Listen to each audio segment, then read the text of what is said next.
I'm Crystal Manich, and I'm the stage director for the Cunning Little Vixen here at Opera Santa Barbara.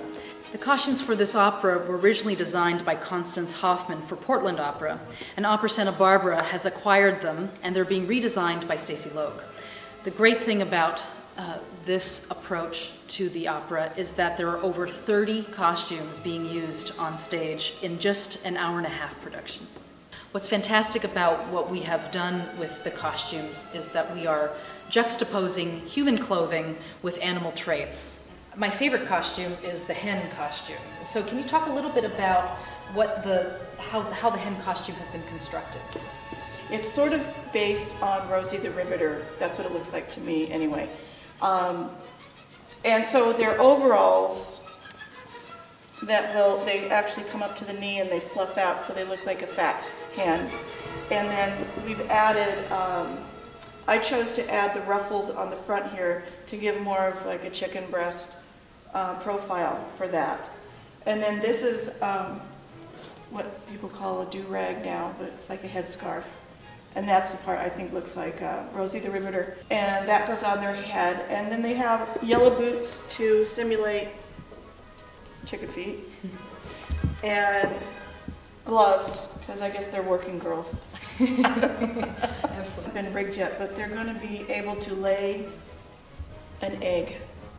The next costume I want to talk about is, of course, Vixen's costume, because it probably is the most important of the show.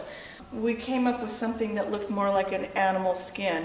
We added the foxtail to the dress. So with my team of stitchers, we came up with an idea that we would attach it to the dress.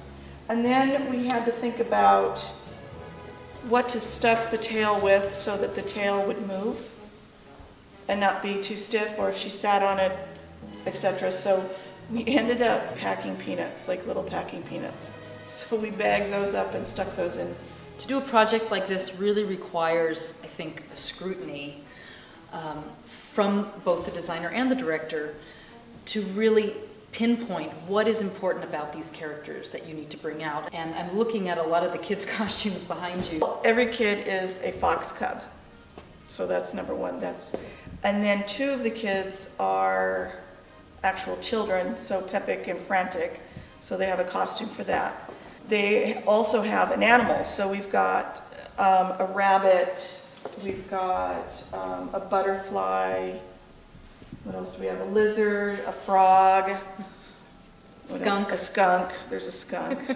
This is the fox cub, so all the kids have this costume. Then what we've done to bring them into the human world is we've added, so they all have sweaters and scarves that they'll wear with this. And these were all handmade and hand painted. Another one of our characters is playing a rabbit. It has just feet, so I don't have to buy shoes. And it's really cute. The little girl that wears this and she's really excited about this. The thing about all of this is that it has to come together so that the singers are comfortable enough so that they can actually sing this very difficult music, but it's really beautiful music as well. So it actually feels like a really great coming together of a lot of elements. So I really appreciate all the work that you've done, Stacy, in bringing these characters to life. While I've been fitting the singers, they get really excited about their costume because it absolutely helps them build their character, get into character, know exactly what they're supposed to do and how they feel and their movement and all that. I've got a background in clothing construction, so that helps me with building costumes and knowing how to make costumes work and how to fit them. But my bachelor's is in fine art with an emphasis in ceramics, which I always love saying. But all the things I do now, I have to say, I got from my home ec class in high school.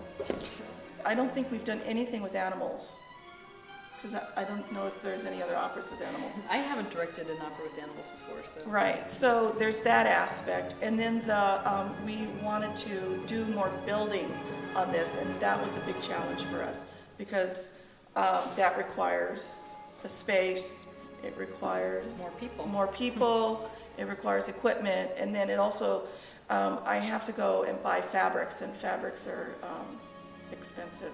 There's a fantastic scene where the vixen goes after the chickens. And we have a really fun feather effect that you won't want to miss, and you'll want to come to this show just to see that happen, because you probably won't believe it. So I hope that this gives you an idea of the background of what goes on in what I call costume land, where the costumes are built and conceived and get on stage. You can come see the fruit of all of our efforts March 3rd and 5th at the Granada Theater with Cunning Little Vixen, presented by Opera Santa Barbara.